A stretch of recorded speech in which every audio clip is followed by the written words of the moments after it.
Hey everybody, welcome back to Matt Goes to the Movies and another edition of Mondays with Mando. Rob and I are here again, getting ready to talk about The Mandalorian and the episode titled The Jedi, which has, again, huge implications on the Star Wars universe and has really brought in many forms of media to start crafting this story that we have before us. So, as always with these episodes, Rob's with me. Rob, welcome back. And there's so much to talk about here that I'm going to have you get started with our 2-minute warning portion, which is spoiler free before we start diving heavy into everything, because there's a lot to talk about in this episode. There's a lot to talk about, and once again, The Mandalorian provides us with another episode that just keeps everything moving in terms of the entertainment value of this show. There's not been an episode, when you think about, we're like a season and a half in right now, and if you were going to do a rewatch of just run through the whole series again, the way people do with many TV shows that they love, there's whole seasons that people will skip of certain shows. There's one or two episodes here and there of most shows that you can think of that you've watched every episode of, where if you're going to start from the beginning and do a rewatch, I'll skip that, or I'll fast forward through this part, or I wasn't really into this story arc, so I'll probably skip 2 or 3 episodes. There's not one in The Mandalorian yet that I would skip if I was doing a rewatch. And it's just continuing to draw interest of each new character they give us, and our two main protagonists of Mando and Baby Yoda. More on that later, by the way, when we get out of the 2-minute warning and get into the actual spoilers. We continue to see some development of those two and their relationship with each other. This episode here probably gives us the most of anything we've seen so far of where the status of that relationship is. It really is a very compelling, great time. Definitely some very heavy kung fu movie vibes this week. We have kind of a single warrior defeating a whole army, the set design. One of the main characters in this week's episode is actually the goddaughter of Bruce Lee, oddly enough. There's a giant gong. There's certain camera shots. We have a corrupt magistrate involved. All of these are straight out of Hong Kong cinema from the Bruce Lee era and forward. Just really enjoyed it. Loved it on the first watch through. Loved it just as much on the second watch through. And I would anticipate if I rewatch this episode in the future, I would enjoy it just as much. Yeah, I did not expect to see what we saw in this episode right off the bat. This episode really just starts, and it's okay. Here we go. The title is kind of self-evident of what supposedly is going to happen, who we're going to see, and we don't waste a lot of time with that. There's also a lot of, again, tie-ins to not only the movie universe, but it really feels like this story is really capitalizing on several other aspects of Star Wars lore, such as the shows and books, with the introductions of some characters that we get in this episode. And I'm interested to see, because it definitely seems like everything that they're introducing to me in The Mandalorian is not going to be contained to The Mandalorian. So I get a feeling that we might be seeing some other shows spin off of all the ideas that they are using, because clearly they are not afraid to continue stories that happened in the TV shows Clone Wars and Rebels. They're not afraid to introduce characters that have been in the novels that Star Wars has produced, and there's some really great content. And Rob and I have mentioned this before. It pretty much, with Star Wars as a TV show right now on Disney Plus, they have full support for me to go in whatever direction they want and introduce whoever they want, because I cannot believe how good this show is from episode to episode. So I love this episode. That's my 2-minute warning on it because just like last episode, I'm very eager to get into spoilers. So for anybody listening, if you have not watched this episode yet, this is the time to pause this episode, go watch it, and come back because we are getting into straight spoilers for Episode 5, titled The Jedi. And the first spoiler is as soon as this show opens, we get Ahsoka Tano. I did not expect that, but you get her in basically all her glory, lightsabers, using the Force. And it's really cool because when she first appears in this show, you actually get her theme, well, her and Anakin's theme that shows up in the Clone Wars, which was really cool to hear that subtly in the background, especially for me. They just start right out of the gate with this character, no build up, and just boom, here she is. Let's get started. We had talked in previous weeks of the recap show that we hadn't really seen set photos, right? We didn't know what Rosario Dawson was going to look like as this character. And I have not seen Clone Wars or Rebels yet. I know you have. But when I first saw her and saw what a great job they did making a live action character look just like the animated version, I'm pretty sure you were satisfied with what you got, right? Yeah, I was extremely satisfied with Ahsoka. I know there's a little bit of some of the fans I've already heard they were a little bit upset that her headdress, which is a natural part of her body, her tails in the shows are longer because they grow as they age, and in this timeline they should be significantly longer than what they are. But the reason why this show doesn't have them like they did at the end of Rebels is strictly because of her being able to maneuver around. So it's a small little detail that I'm kind of surprised that I've heard as many people as I have like complain about. But in terms of look, it's perfect. Like, I was really skeptical about how she was going to look, and for me, I think they nailed it.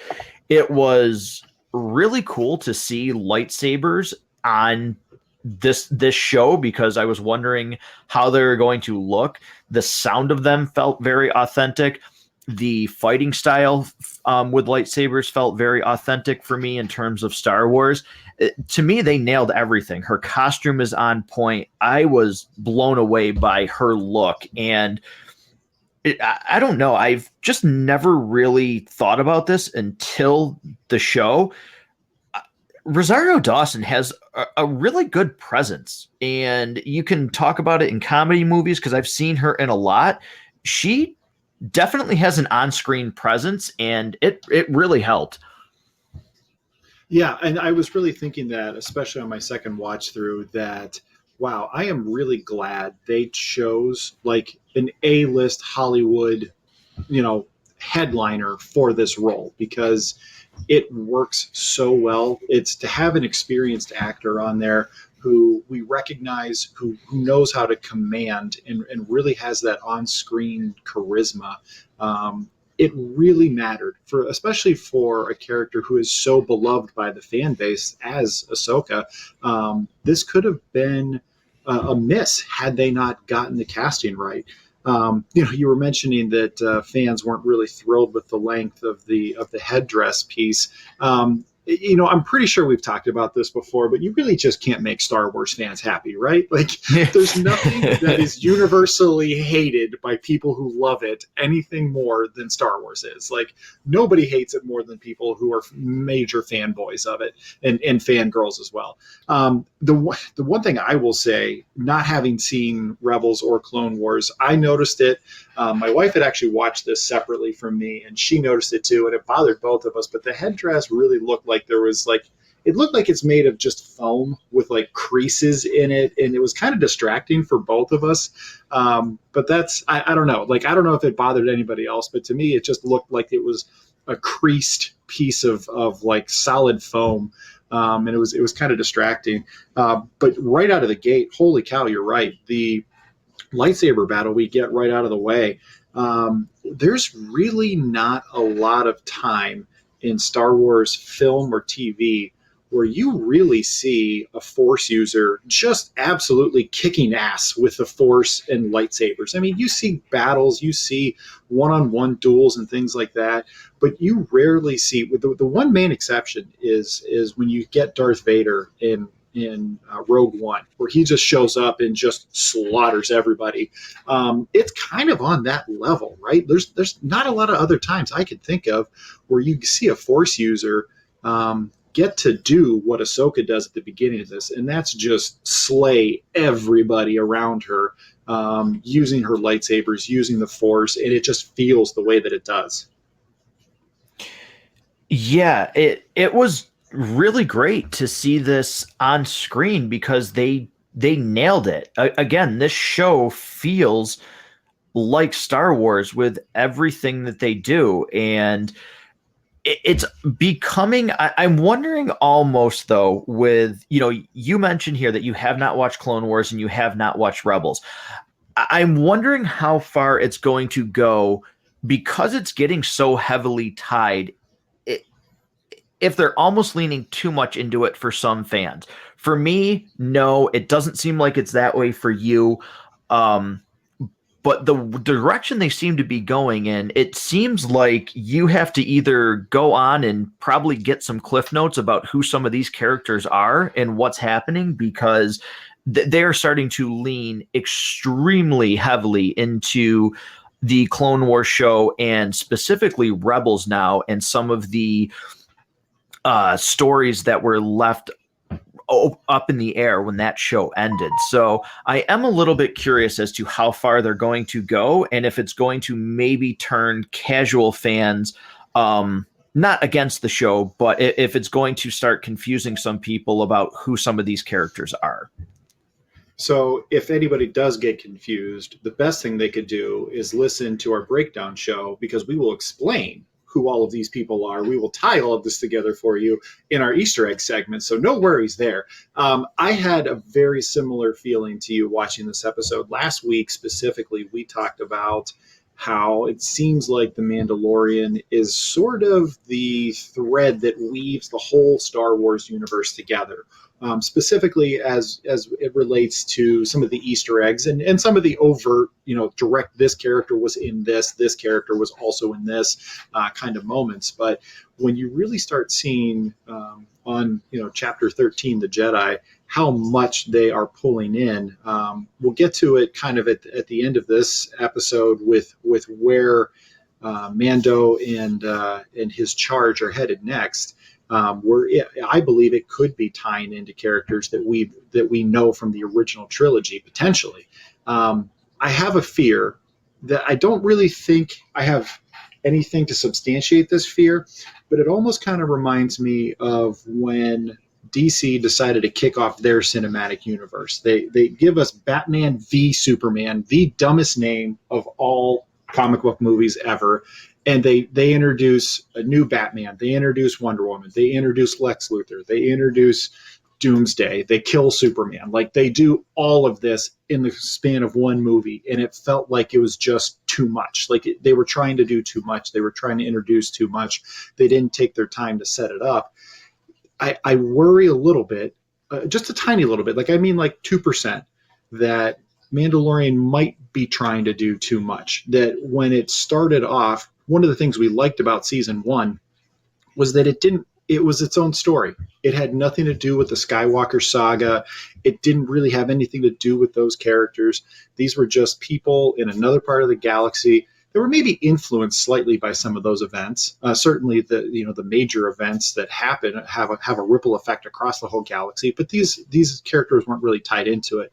This season, it really seems like they are starting to get themselves involved heavily, or about to get themselves involved heavily in those events that they kind of avoided up to now. I worry a little bit. Are they going to try to do too much? However, week after week, like we've been saying, this show just provides such great quality entertainment and storytelling, and what they're doing with these characters. They've earned credibility with me. Do as you will. Yeah. We've talked here for several minutes, and this episode is so deep that we haven't really even we've talked about the first essentially 5 minutes of this episode, and what happened. So that just shows you how much this episode actually entails, which is incredible because again, it just the way that they fit everything into these runtimes to me is so unbelievable how everything just it flows with incredible smoothness. Nothing seems out of place. Nothing seems dragged on. Everything hits from point to point to point, which is incredible.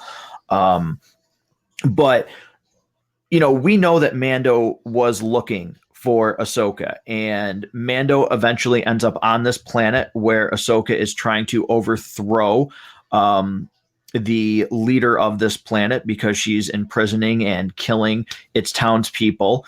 But Mando's tasked with killing Ahsoka, and he's off to find her, which is Rob, where I don't know if you have maybe softened a little bit, but we get a big revelation again here when these two meet after a very, very brief encounter and fight scene between the two main characters of this episode.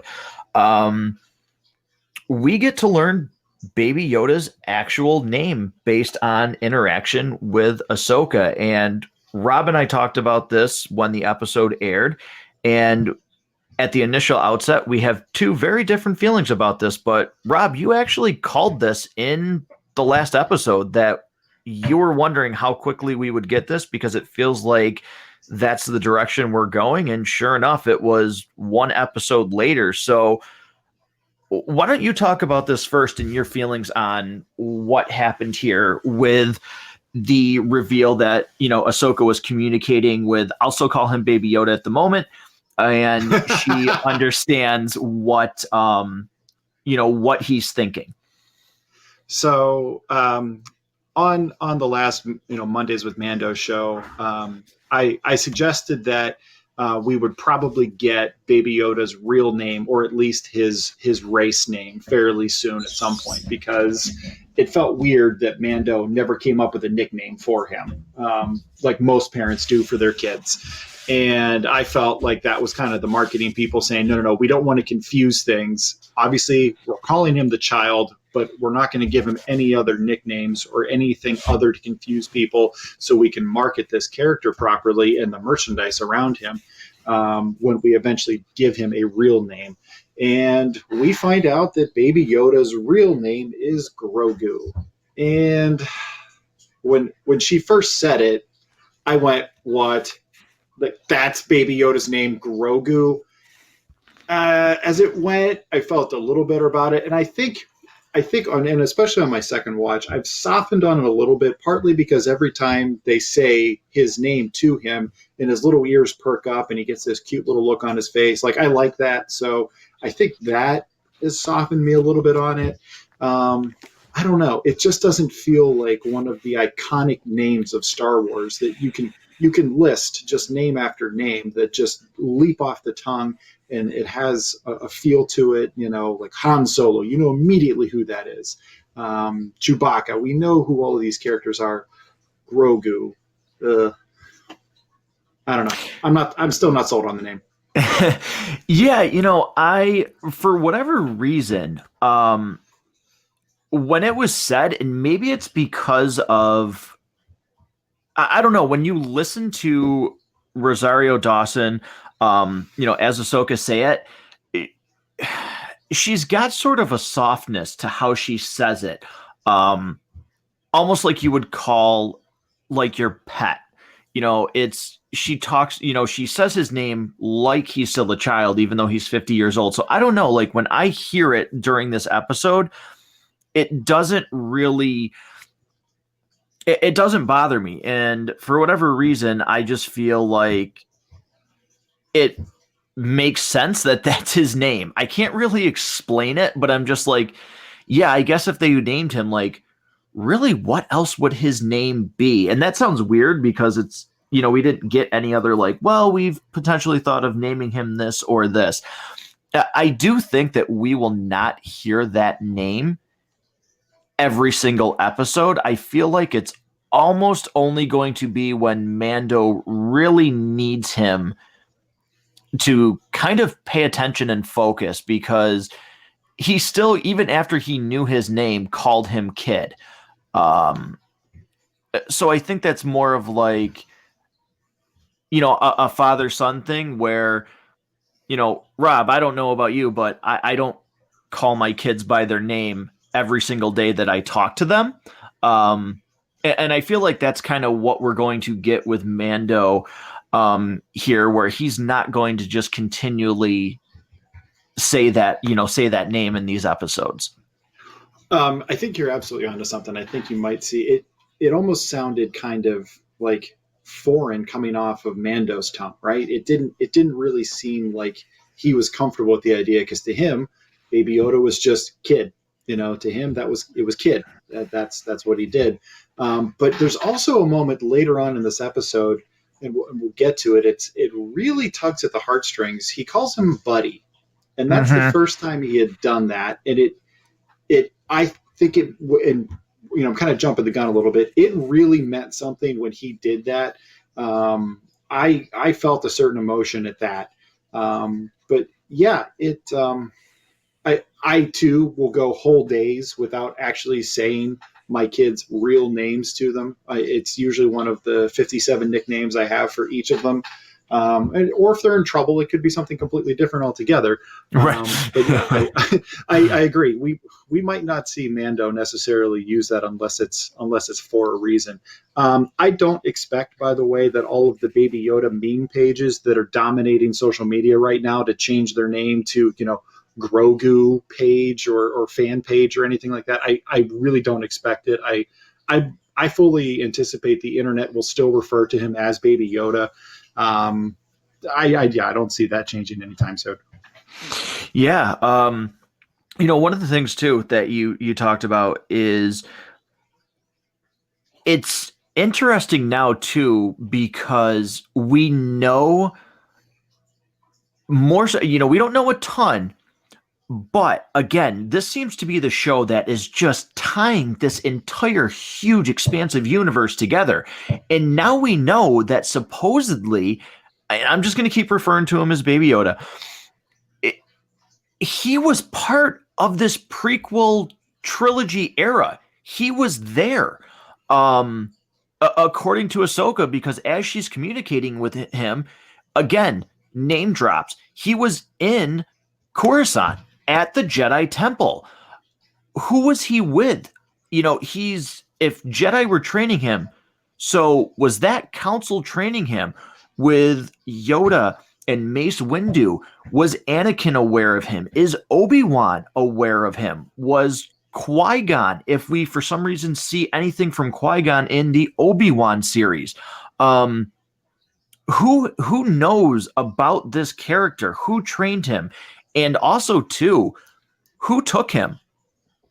Because it's clearly stated somebody took him away when, Order 66 was executed. He survived this turn from the clone troopers. So who took him, and who was able to save him? But also, too, why does his future turn dark after that? Why did this person not stay with him? It's just so fascinating to see how much of these movies now, when a lot of them seemed really disconnected, especially, some of the things where we're going, okay, the Empire fell, but then the First Order came to power, where were all these things in between? It's really looking like these connective tissues are really, really coming together in a way that I did not think we were going to see. It's going to be interesting if all of Star Wars, every piece of Star Wars fiction, film, comics, TV, games, novels, all of it gets tied together by a bounty hunter who fell in love with an asset that he was supposed to turn over. That's the thing that pulls all of it together. Wouldn't it be crazy if it was just about these two characters that really, like the rug in The Big Lebowski, really tied it all together. Wouldn't it be wild if that's what it was? There's so many avenues that your brain could go down in trying to come up with theories and trying to predict what will happen next, just based on the simple fact that Ahsoka reveals Grogu was there at the temple. He was around for it. Holy cow, that's a story that I want to see. So I made a prediction in the last episode that came true. So I'm going to go ahead and predict now that you and I, Matt, are both going to hit Powerball by the time next episode rolls around. I'm going to see if that works the same way it did last time. I'm kind of curious now. Wouldn't it be a great way to garner interest in an Obi-Wan series and give you a starting point to start that show if it was Obi-Wan that saved Baby Yoda or recognized that he needed to get out of there because things were happening? Wouldn't it be interesting if somehow he was involved in that? And that's what starts the events of Obi-Wan's, his own series. I think that could be really interesting. Certainly it seems like poor Grogu has been passed around a lot. It seems like he's looking, just maybe that's why he latches on to Mando so much, because he's just looking for somewhere to belong. He's been passed around. He's been taken. He's probably been kidnapped multiple times. We don't really know what brought him to the place that Mando found him. We don't really know why he's there, but it's certainly well protected. And we know from what Queel tells him that lots of people have been coming through there. This one asset, this target, has been causing a lot of issue for Queel and everybody else on that planet. Clearly, there's a lot going on there. It's heavily defended for a reason. There are people interested in him for a reason. And this poor little guy just wants to eat cookies and frog eggs and just be picked up and hugged. Like, that's really all he wants, and he wants his little shiny ball to play with. And for some reason, people just won't leave him alone. Yeah, it's, I was thinking that, and maybe this is what you said, maybe I just, I just kind of interpreted it a little bit differently. I was thinking that might be the way, it definitely, Obi-Wan, this could be how his show started, but I was thinking, would Obi-Wan be the one, because Ahsoka will, part of this episode too, Ahsoka says she's not going to train him because one of his attachment to Mando, it gives him fear, which when she states, I've seen, a Jedi who has gone down this path before, tying into Clone Wars and seeing their relationship that she had, it's very clear she's talking about Anakin. That was a really strong moment for me because I thought if you know their history from the Clone Wars and Rebels, you can see like the pain on her face that she still remembers what happened to Anakin in his turn from the Jedi and, turning into Darth Vader. That was a really good scene for me as to why she will not train. But also when she says, take him to the Jedi Temple, if someone can sense his presence, maybe they'll come. So if it wasn't Obi-Wan who took him and hid him, maybe it's Obi-Wan who shows up. And maybe that's our first introduction to Ewan McGregor in this universe as Obi-Wan and what's happened to him since Revenge of the Sith. And I think that would be amazingly cool to get an Obi-Wan appearance on this show right at the very end. He's the Jedi who actually comes to his presence. Well, it would be, if he is, he'd be reaching out through the Force, though, right? Because this takes place 5 years or so after Return of the Jedi. So would they use Ewan McGregor the way that they used Hayden Christensen at the end of Return of the Jedi? Even though they replaced the actor who who was originally Anakin Skywalker at the end. Right. And I've always hated that, by the way. I've always hated that. There was no reason to insert Hayden Christensen there. And I've heard the fan argument, well, that's the last time that Anakin Skywalker was Anakin before he became Darth Vader. No, it's dumb. Like, no, not interested. It was just Lucas screwed around with his own movies in a way that didn't need to happen. And by the way, Han shot first. I will accept no other arguments. Yeah, I don't know. It could be interesting to see. Right, because in terms of the characters in Return of the Jedi, like they don't know what the hell that kid looks like. Like, seriously, right. They've never seen him before.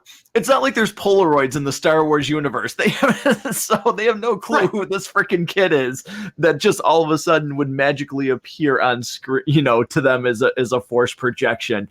Yeah. It's like, hi, Dad, you're the same age as me. Like, this is weird. Yeah, Lucas, oh my God. He's an example of trying to tie things together that don't need to be. We're talking about how The Mandalorian ties these movies and, these novels and things all together nicely. Lucas's vision to try and tie his ideas together really goes off the rails with the special editions and everything else. It's just, it does not work for a lot of the things that he tried to put together. It just because doesn't. It's not exactly like fans were begging for things to be fixed about the original trilogy. It's not exactly like there's a list of grievances about the way the original trilogy was presented that people want him to go back and fix. We're not talking about the Snyder cut of Justice League here, where like there's a lot that needs to be gone back and redone properly. It's the movies were fine in the way they were presented originally. We were kind of talking about it. I don't really understand what exactly the Jedi's criteria is to be trained. Because if you have the ability, you are Force sensitive, you demonstrate that you can use the Force, they still say no. And I just don't understand. Like, I saw this here and I saw it in The Phantom Menace. It's very strange to me that they would just rather these Force-sensitive people who at least have a little bit of ability, they would just almost rather them run rampant and just be left to their own devices and be out there with the ability to use the Force and no training in how to channel it properly. It almost feels irresponsible of the Jedi to not try to take in everybody they could and provide them a framework and an understanding of the responsibility of what this actually is, as opposed to just leave them out there for possibly the Sith to scramble up and be like, hey, kid, the Jedi turned you down. I'll teach you how to use it. I've never really understood that, and it kind of stood out to me very strangely in this episode, too. I understand like what you were talking about with Ahsoka not wanting to see another Force-sensitive being go down the path that Anakin went down. But wouldn't that give her more motivation to make sure and prevent that it happened? It's just all because he really likes his adopted dad. Like, I don't know. Like, it feels like if the one thing that will keep a person from being trained in the Force is that you love your family, good luck finding anybody. Like, it just kind of feels like a little bit of a plot hole to me. Yeah, I think what would happen is, why couldn't Mando, I don't know, maybe just stick around for a while and help? There are some things, and I said this in my review of like the Phantom Menace and everything. Lucas, to me, in the prequel trilogy, he really makes the Jedi, to me, he just makes them look like idiots. Because everything is about like, oh, you can't love, you can't be sad, you can't have anger, you basically have to have a lobotomy. But then, there's in those prequel trilogies, there's obviously Yoda. He's sad because you can see him like get sad because all of a sudden he can sense Order 66. Well, wouldn't that mean that Yoda should turn to the dark side? Oh, he just felt sadness. It's weird sometimes how the Jedi are perceived and how they're talked about with what you are and aren't allowed to do. So it just makes it seem like everybody would turn to the dark side, so to speak. So But we have seen, Grogu get angry because he thinks something's happening to Mando. We saw it when he used the Force choke because he was arm wrestling. So I think there's some, validity to the statement, but I also think sometimes with the way the Jedi have been perceived, it's hard not to think of it as just like a plot device to move it from A to B, which is unfortunate because I think there's a lot there that could be worked with to make it a very strong connection and a very interesting reason not to train him. There's that whole line, fear leads to anger, anger leads to the dark side, or some permutation of that. I'm sure I'm not getting it completely right, but it just really doesn't make a whole lot of sense. It's almost like that movie Equilibrium. If you haven't seen Equilibrium, I can't recommend that movie highly enough. It's Christian Bale before he was in Batman.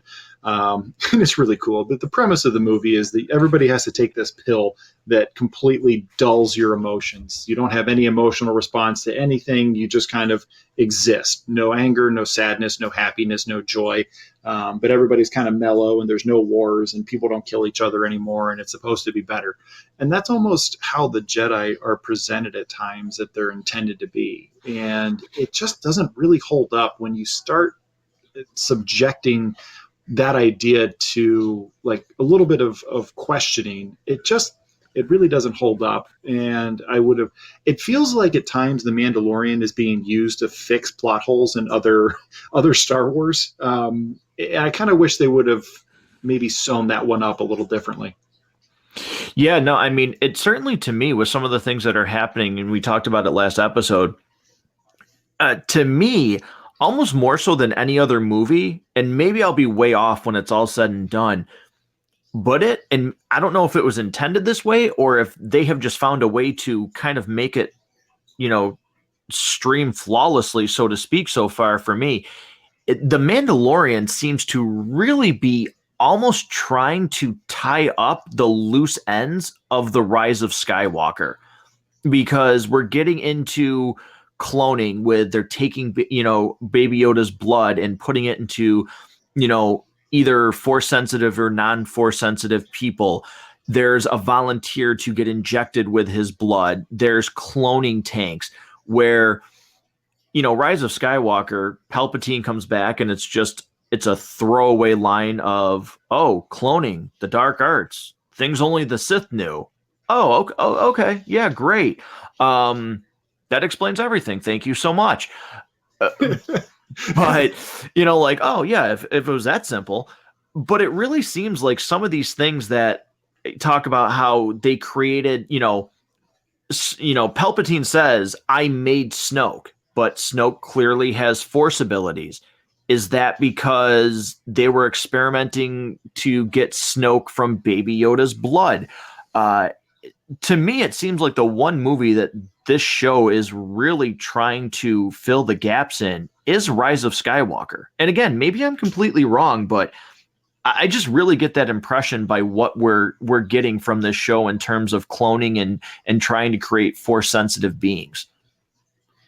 We'll see more as we get more into Moff Gideon's plan and who he reports to.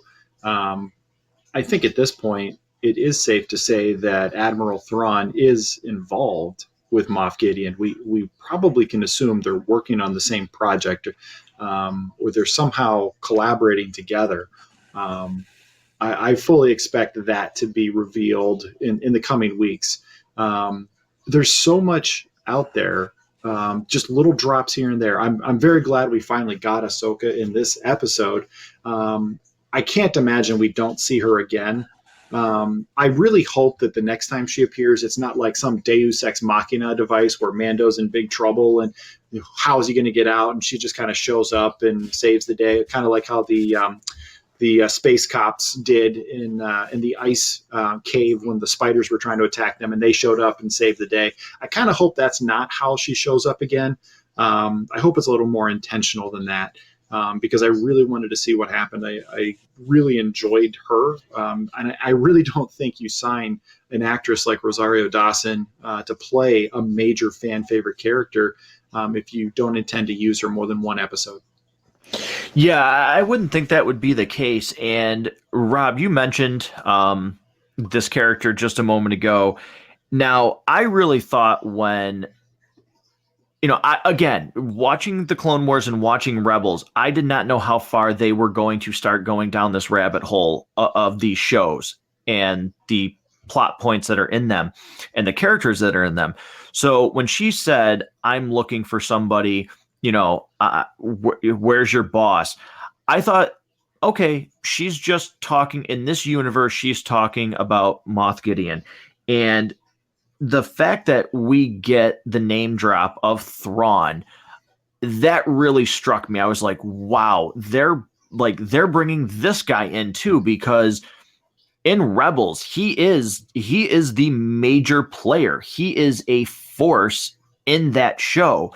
And the novels that he's been in, they're spectacular. I've been able to read those as I've, started to branch more and more out to different novels from Star Wars. Um, he's a major player in the Star Wars universe, and I was like, wow, they're going for it. I did not expect that name drop in this episode, which again, if you watch Rebels, to me, the next logical step is she's looking for Thrawn because she's looking for another major character from Rebels, which is Ezra, which really opens up the door for a lot in Star Wars and maybe possible future shows, because Ezra's connected to some pretty wild things that have happened in the Star Wars universe. And I cannot wait to see all of it. That last fight towards the end, I really did enjoy. We didn't really get a chance to talk much about the Imperial Magistrate, but that last fight at the end was really pretty good. There was a lot of tension there. I also enjoyed the standoff they had, kind of almost like the High Noon standoff. It's really one of the few Western sort of themes that we got for this episode, the Jedi. Kind of that quick draw, situation that we have between Mando and the character Lang, who, by the way, if you're trying to figure out where you recognize him from, that actor, Michael Biehn, you would have most likely seen him as Kyle Reese in Terminator 1 and T2, who becomes John Connor's father. If you're trying to figure out where you recognize him from, that last scene was really very well done. Was loving every minute of it. I will say this though, it's cool when she flips the lightsaber upside down and kind of holds it like dagger style. But that's really not how swords work. Like it might look cool, but there's a reason why every sword that's ever been invented by any human anywhere in the world, it's always upright, because that's sort of how the body works. But it looks cool. And I loved every fight scene that they did in this episode. The opening one, like I said, was really well done, really cool. Her attack on the town and taking out the guards and things like that, really well done. Definitely has some elements of Kung Fu cinema, that wandering warrior that's just like this total badass that can take out whole armies by himself or herself, and just really doesn't even break a sweat doing it. Really enjoyed those moments. Yeah. The fights were really well done. Especially the one with Ahsoka, that was really well done at the end. I thought that had tension to it. Again, just the lightsaber, the lightsaber felt dangerous in this episode, and there were times in certain movies, it just didn't feel like a dangerous weapon, but I don't know if it was the sound effects that it made. It sounded very heavy when Ahsoka turned hers on. It just felt like, again, Star Wars. It felt like this was a weapon that should be feared in this universe, where in some of these movies, it didn't seem to have the same luster that it did in this show, which was nice to see again. I liked that a lot. Quick shout out though to the visual effects team. The glow of the white saber and the visual effects that they did really made you feel like this was a real object and that this was not just CG superimposed after the fact. I think that really had a lot to do with the fact that this really did feel like a dangerous weapon that you needed to respect. Yeah, it was fantastic. So, I think with this episode, it's not, I wouldn't call them, when we get into our Easter egg portion, it's not so much Easter eggs, but it's more how everything ties together with the name drop. So I guess we can call it, what we're going to get into with the Easter eggs. But Rob, I know for me, this movie with the rating system, or this show, that it feels like a movie. It's just such high production value. Yeah. This episode is easily 5 reels for me. To me, it is the best episode so far, which again says something, because I have really liked every episode, but this one again, just, it takes it to another level with what we get in this episode. And I did not think they would be able to accomplish what they did in this episode in terms of the lightsabers, the fighting, using the Force. It's incredible. This episode, hands down, is the best of either season of The Mandalorian so far for me. I'd have to rewatch some of my favorites to be able to say whether or not I've got this as my favorite. But if it's not number one for me, it's certainly in a very close race. Easily 5 reels for me, easily. Incredibly rewatchable. You introduce an animated character into a live action show. You nail it. You nail the look. You get so many elements right. You get some dramatic moments. You get great fights. You get some very heartfelt moments. Towards the end of this, when Mando goes back to the ship to get Grogu, to bring him back, to drop him off and complete his quest, there's a weight on him that he is not looking forward to this. Absolutely not. He goes, he tries to wake him up. I mentioned before, it's the first time he ever calls him anything other than kid, other than the few times, he calls him Grogu. He actually says, "Hey, buddy," there is a paternal love that is shown there. We've seen it in other cases of this show, especially in the second season.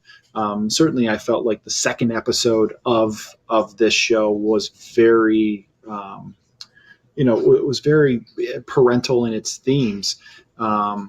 But we definitely saw Mando's heart break a little bit. I feel like we heard Pedro Pascal's voice crack a little bit at times, with the emotion of what Mando was understanding that he had to do. We get that moment at the end. The camera's kind of pulled back a little bit, but Mando is holding Baby Yoda and just kind of rocking him the way that I did with my kids when they were babies. And you don't need to have the TV on. You don't need to be looking at anything else. Just being able to do that in that moment, that those are moments as a parent you're never going to get back. Once they grow up, you're not going to get to do that anymore. And you try to savor them for as long as you can, because you won't have them forever. I read that in that scene when he's doing that, because he knows he's about to hand over his companion, that he's, for some reason, over their adventures together, grown a fondness for, that he's not experienced with anyone other than possibly his own parents.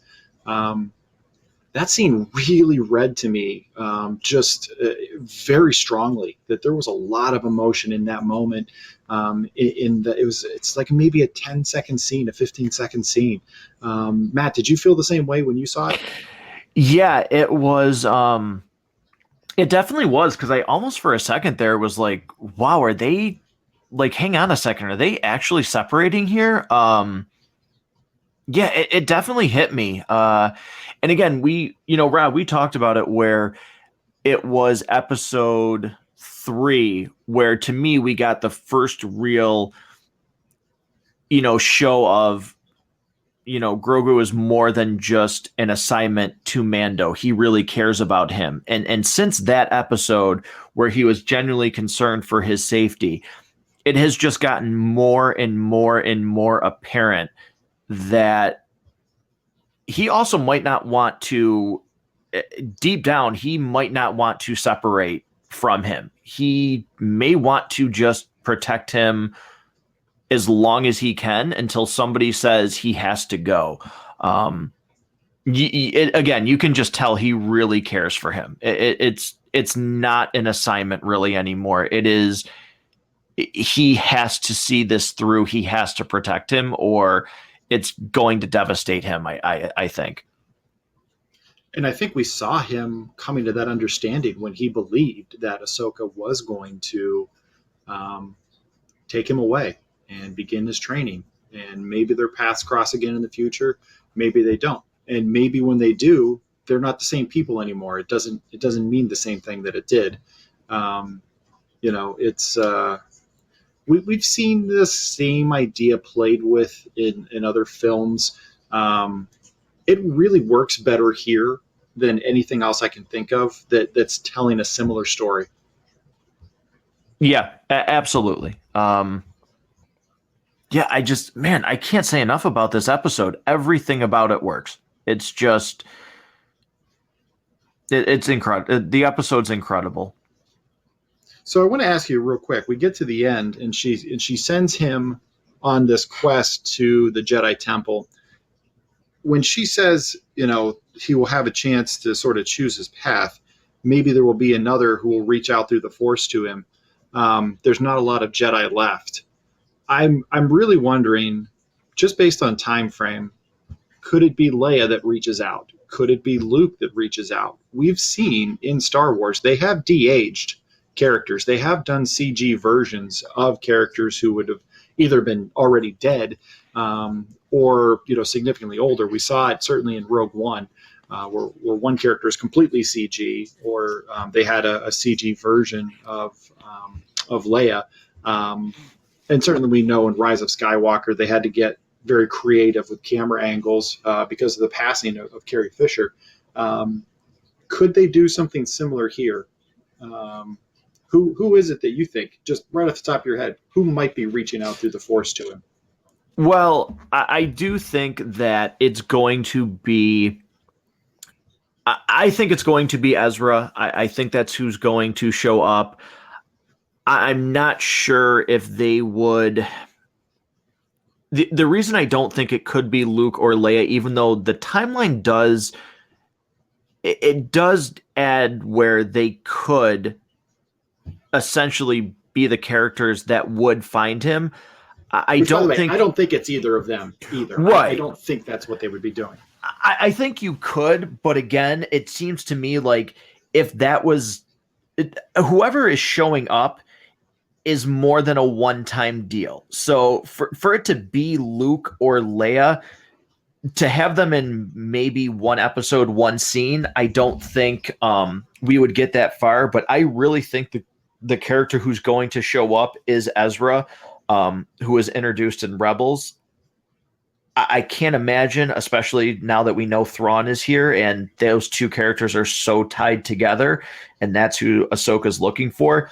I really think it's going to be Ezra, who really, in terms of Star Wars characters, for me, from watching Rebels and his story, he is one of my, I don't want to say top 10 because that's too long. He's definitely like top 6 for me. Like he's probably number 6 on my Jedi list of characters who I really think have incredible stories to tell. And he's only been on an animated TV show. So to me, that just shows how well he was written in the show. I kind of feel like it'll be something along those lines, especially this season. It does feel like they're pulling a lot of their material and their tie-ins from the animated shows. I'm with you. It feels like that's probably the direction they're going to go. My only other like actual guess as to who they might use, and this would be, it's not a huge stretch, but it would show how far they're willing to go to tie the universes together, would be if they incorporated Star Wars The Fallen Order, the new game that came out into this universe, because there is a character in the main character of that game who could very easily, based on the timeline that that's set in, be implemented into this universe. So I'll talk about that more in a little bit, but I think maybe if they wanted to, they could tie in the video game characters into this timeline, which that was a very popular game and was really well received by Star Wars fans. So that would be my second guess, but that's more of a like, it could happen. I think it is Ezra though. Speaking of games, we do have an Easter egg that ties back into the greatest game in Star Wars, which, as we discussed on a previous episode, is Knights of the Old Republic. Matt, who is the best character in Knights of the Old Republic, without question? Oh, Darth Bane is, to me. No, see, it's HK, the assassin droid, and we have a callback. We have a callback. He's my favorite character, and I think he's most people's favorite characters too. We have a reference to, and we see two of them, the HK-87 assassin droids. They are originally, the very first time we see them in anything Star Wars is Knights of the Old Republic, which has been referenced before by the show with the Crate Dragon. But it was cool to see those make an appearance. Would have been even cooler if they would have had a chance to call someone a meatbag. I would have probably just lost my mind if they would have done that. That would have been cool to get, but we didn't quite get that this episode. I almost did forget about that character. Yeah. They have to come out with a remaster of that game, like they've been rumored. It's got to come out. It should. Yes. So yes, definitely. With all the remakes and remasters that they've been doing, maybe now is the time, with how popular this show is, to just bring back something Star Wars in terms of video games and a remaster. That would be amazing. Again, in this show, there's a lot of Easter eggs. There's a lot of tie-ins.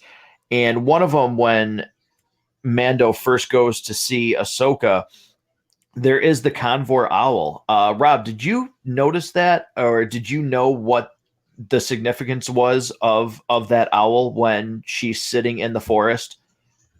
So I have read since then that there's definitely a connection to an owl. There's some people who even believe this might be the same one, which I think would probably be cool. I'm using some time off of work this week, and I probably just need to binge Clone Wars and Rebels and just get caught up, because it feels like so much of what's happening in Mandalorian's pulling from it.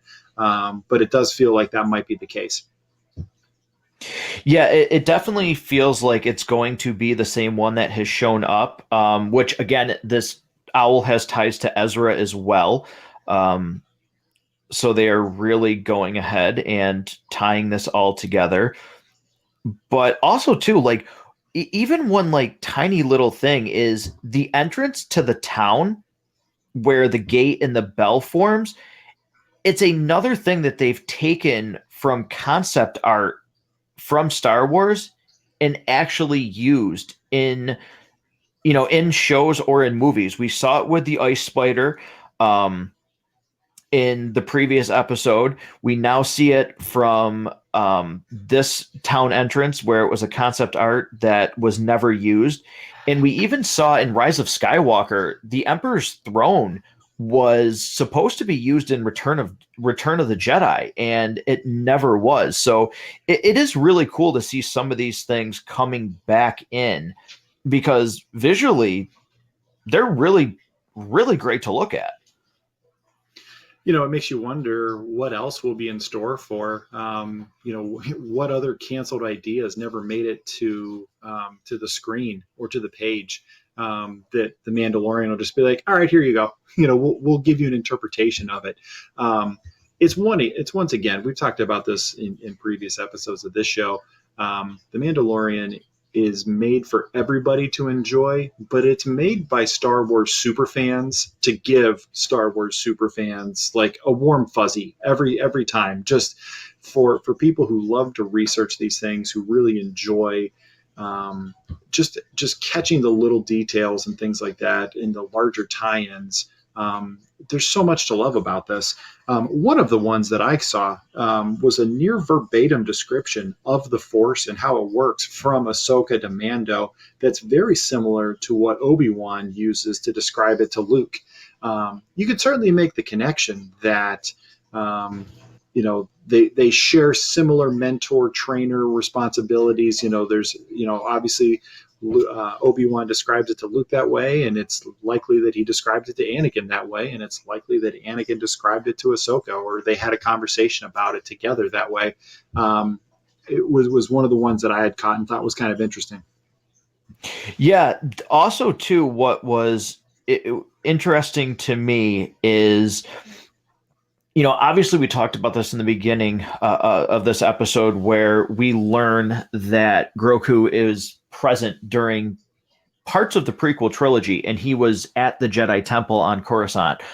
But we also get Ahsoka saying she's only known one other member of this race, and that's Master Yoda. And she says his name with some, what I can tell is fondness, because she is very much aware of Yoda through the Clone Wars.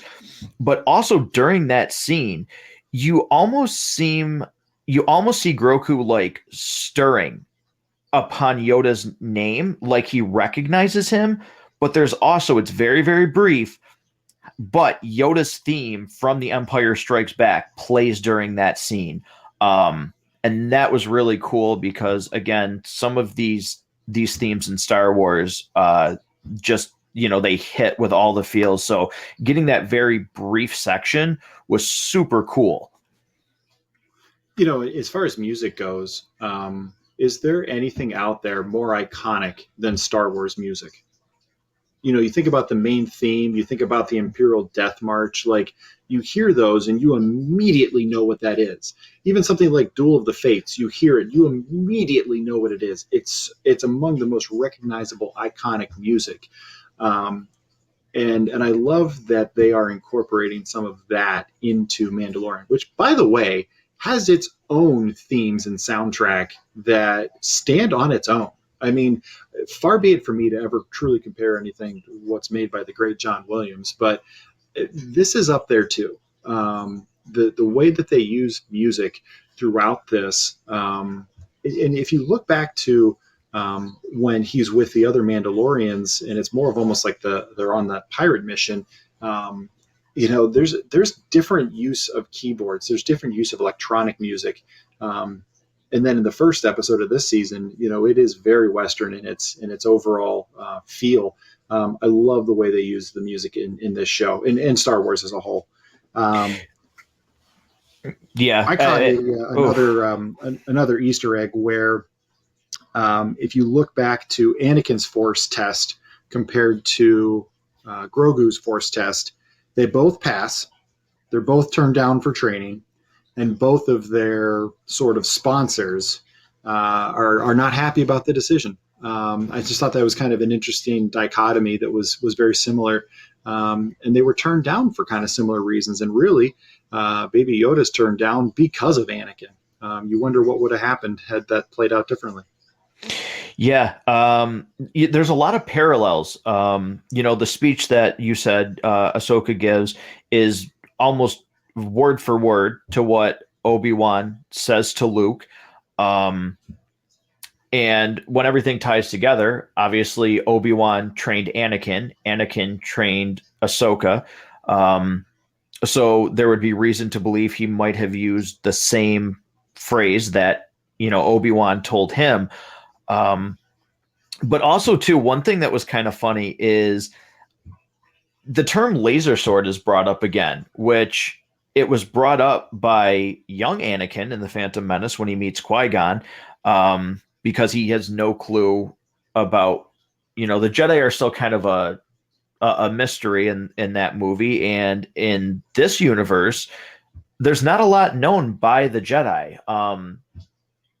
So it's he Mando calls it a laser sword, which to me was funny because it ruffled some feathers when it was first brought up in the Phantom Menace that it wasn't called a lightsaber. But again, just little tie-ins, little callback things that really parallel the movies. I like it; just ties everything together. And I actually think Lucas's original term for the lightsaber was laser sword. I believe that was abandoned in a very early draft. And I think he kept it and brought it into Phantom Menace, and then we see it again here. People's ages are very strange. So like Bo-Katan was in Clone Wars, which was a lot longer ago than maybe what her age shows her to be in this series. She looks like she's in her 30s possibly, and that was way more than 30 years ago when the events of the Clone Wars take place. So you kind of wonder how old Mando would have been when he was a child. We're going to assume he's human. You kind of wonder the timelines, and what you kind of wonder is there really any reference left to Jedis? Because essentially Obi-Wan might have been the last one left that we know of. Obviously, we know Ahsoka's still running around. We believe there's a few more. But in terms of their impact on the galaxy as a whole, there's not a lot of them left after Order 66 goes through and they get wiped out. So it's very likely that the common person has no reference point at all to who these sorcerers are, as he describes them to the Mandalorian armorer, and what their weaponry looks like. Yeah, but we might again. I think it's Ezra who will show up, but how many Jedi will we get in this show? Because one of the things that Ahsoka says is you need to take him to Tython, and sit him on top of the Seeing Stone. And we talked about it, where if a Jedi's out there and senses him, maybe he'll come. What will we see on this planet? Again, this is a planet that has not really been used in Star Wars lore all that much. It seems like the Mandalorian is really going to change that. But what is on this planet? Are there Jedi text on this planet? Are there, whatever the case may be, how much are we going to learn about the Jedi on this planet? And maybe we see how many are actually still left, even if they don't show up. I'm very curious to see what awaits, the viewer when they get here. Tython isn't mentioned in a lot of places. However, it has been featured in the Star Wars comic Dr. Aphra. So it is pulling in, now it's grabbing comic lore and bringing that in as well. I'd be very curious to see how they do all that. I really hope we get a flashback episode of what Baby Yoda was doing at the Jedi Temple on Coruscant, how he got out, why he was pulled out, and who else is still out there. I kind of want to see that as a flashback episode. I want a full hour-long, treatment of that adventure, because I think you could probably do a whole season of it, really, if you wanted to. But I want to see those events. I want to see it happen. And I think we'll probably get it at some point. I think we'll get at least a touch of it, because there's too much there. For as much as we want to believe that most of the Jedi were wiped out, when the clone troopers turned on them, there's still plenty of references to ones that are still hanging around in other Star Wars fiction that takes place between episodes 3 and 4. Certainly the Force Unleashed is all about that. And it's a great game. It's a lot of fun, and I wish they'd finished the trilogy, but it doesn't seem like that's going to happen. But that idea is definitely explored in a lot of Star Wars fiction, that there's still a few Jedi here and there that are lurking on the outside. We know Master Yoda is still out there. We know Obi-Wan was still out there. Obviously, Ahsoka's still out there. There's definitely a few others that are out there. Yeah. And again, the way they've treated Ahsoka in this one episode with her fighting skills, and uh, I would definitely be on board to see some more Jedi. Again, I don't want it to get too far away from what I think this show is, but again, I have no reason not to trust what they do with this show and the direction that they're taking it in. Um, Well, think about so this, Matt. We've gone this whole show, and we haven't mentioned the fact that Mando completed one fetch quest, only to be given another one at the end of this episode, and we don't even care. Like, it's fine. Like, okay, great. They're going to go on another adventure, and we're going to love it. yeah, exactly. It's it's just insane how you think, okay, again, like I was like, okay, we'll get Ahsoka in this episode, and now we're getting, like you said, we're getting another part of this, and it's just, again, nothing seems out of place. Nothing seems like it's dragging. Um, but again, it's just like it's fever pitch for me. Like even talking about it right now, of boy, because you've got, okay, you still got Boba Fett out there. You now have Thrawn. You have the possibility of Ezra coming in. You have Bo-Katan. You still have Moff Gideon and the Darksaber. Boy, if these things all come together and this is what causes the nucleus here, I don't know how I'm going to be able to even. I might pass out watching the finale of this show because it just might be too much for a Star Wars fan to handle. It's like sensory overload, for God's sakes. Next Friday can't get here soon enough. Yeah, this is almost where I debate wanting it to be already out there so like I can watch it, but then yeah, once I start thinking from day to day about what's coming, I really still do appreciate that this show gives us a week to really digest what we just saw and to talk with friends and do this show about what we think might come next, because it's so exciting. And even some of the things that maybe I thought were coming that haven't, none of it's disappointing. It's pure excitement thinking about this show, which is great to have for Star Wars, because again, sometimes talking about Star Wars, I've never seen a franchise, we've said it, that hates something more than the people that love it. Yep. It really is a crazy phenomenon with Star Wars, but boy, for me, it's so much fun. I can just, and it's giving me too, this show, which is wild to think that the TV show is doing this.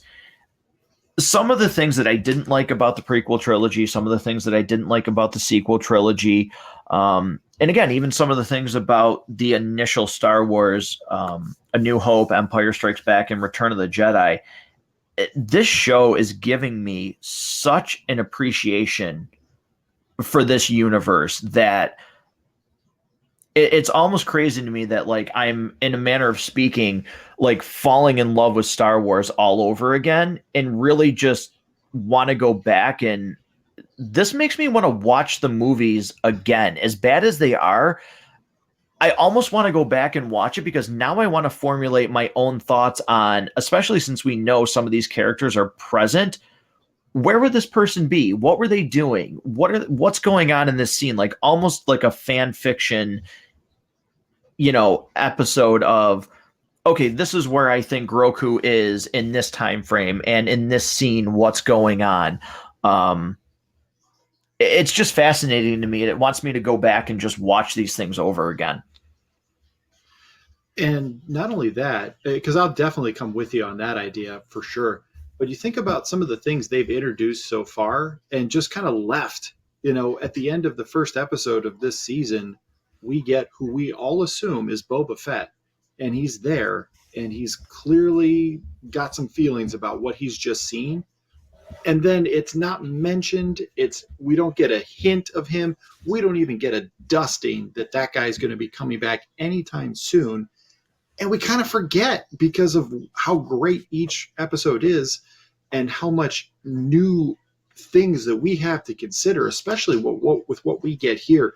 There are so many different things that we could possibly be confronted with between now and the end of this season.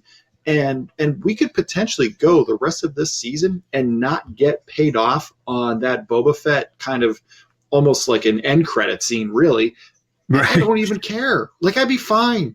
Like, maybe he shows up in season 3, maybe he doesn't. I don't even care. With what they just gave us this week, there's enough to keep me, the fan, excited and wanting more and wanting to see where this adventure takes our Mando and Baby Yoda next. Yeah, it is crazy to think about that. You know, yes, we knew Ahsoka was going to be here. We knew that they were planning on having Boba Fett come back. But again, who would have thought when we sat there and said, oh, great, Boba Fett's going to be here, that everybody, well, not everybody, but again, I haven't heard complaints from people, but it's wild to think about that somebody who was like, oh my God, we're finally going to see Boba Fett again after a lot of people felt he was unceremoniously, supposedly killed in Return of the Jedi, and he was so popular with the Star Wars fans that, yeah, it's just like, well, if we see him again, good. If not, I'm sure something will come of it. But yeah, like you said, like, I don't care, because there's so much more going on, that something that seemed like it was going to be a big deal, and maybe it still will be, hasn't been, because let's face it, his appearance in the first episode is super minimal. And yeah, they've done so much that it's just like, yeah, okay, like, cool. We'll get to it when we do. You wonder how it's even going to matter to the way that the story is being told now. Like, how does that thread tie in? You know, it's interesting with Boba Fett. He and Darth Maul share so much in common. They are characters who barely speak, have very limited screen time, somehow are universally loved by fans as these crazy badasses who both die in ridiculous ways that everybody universally hates. And the characters are beloved so much that they find ways in future TV shows to bring them back. Yeah. Darth Maul, and man, the way that he is brought back and the way he was utilized after the Phantom Menace, has been awesome. And I won't talk too much about it because, Rob, that's a lot of spoilers for you if you start watching some of these shows. But yeah, it's incredible how they were able to bring him back into the fold, and he has really turned into such a popular character, and a character who, for me and a lot of fans that I have talked to, actually starts to garner sympathy from these shows. And even though he's, a killer, I mean, he killed Qui-Gon, who was really well liked from Star Wars fans. You start to actually like him as a character in these shows, which it's a testament to the writing that these guys have done with these characters to make them as popular as they are. If Anna can be redeemed, certainly anybody can be redeemed. We've seen that. Maybe not Jar Jar. I don't think they can bring him back and redeem him. No redemption. I think that is the one guy that I don't think they could bring back. Not even the Mandalorian. Unless the Mandalorian confirms that he was a secret Sith the whole time, I still would be willing to listen to that. I would be willing to go with that fan theory that his stupidity was completely manufactured and he was secretly a Sith. I will, similar to how Marvel's going to be doing the What If show on Disney Plus, I will take a Star Wars What If with fan theories in place that Jar Jar Binks was secretly a Sith. I think you almost have to do that to enjoy episode 2, right? Oh, yeah. Who the sad thing is too is like Padme puts him in charge, and she's supposed to be this intelligent, strong woman who's presented like that in the first movie, and she just I talked about that in my reviews of those movies. Her character arc is so sad because it's a complete 180 from how she's presented in the first episode to just oh, I hate talking about it because it's terrible what they did to her. Agreed. So, but I don't have any other Easter eggs that I'm bringing up. Do you have any further ones that we did not list that you wanted to talk about? We spent a little bit of time talking about Grand Admiral Thrawn. I wouldn't say he's necessarily an Easter egg so much as a character we will probably see more of very soon. Yeah, and if you aren't familiar with him, again, you can.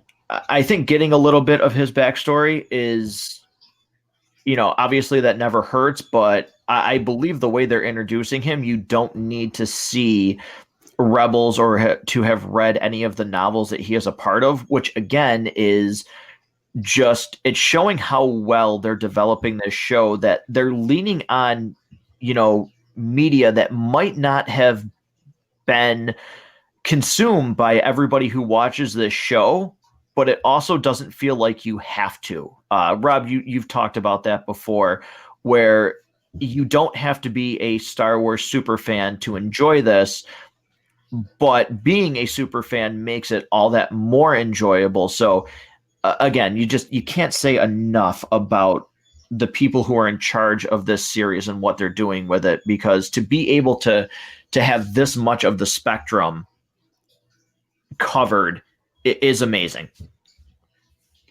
Yeah. Listen, you can watch this show week in and week out just to see what kind of hijinks Baby Yoda gets himself into. And that could be your whole reason to watch this show, and you're going to be happy. And you can have memorized every single piece of Star Wars lore that's ever been created, and be very happy watching the show week in and week out. Yeah. So, this has been obviously another edition of Mondays with Mando. It's always fun to do these. We certainly look forward to the next week, and we appreciate everybody listening. Keep giving your feedback and what you think is going to happen. I can't wait for the next episode to see where we're going. And again, just thank you for listening. Catch everything on the official Facebook page, Matt Goes to the Movies. We're on Apple Podcasts, Google Podcasts, Podbean, basically any format where you can get your podcast. You can download this show, listen to previous episodes. We really appreciate it. And thanks again for listening. This has been Mondays with Mando.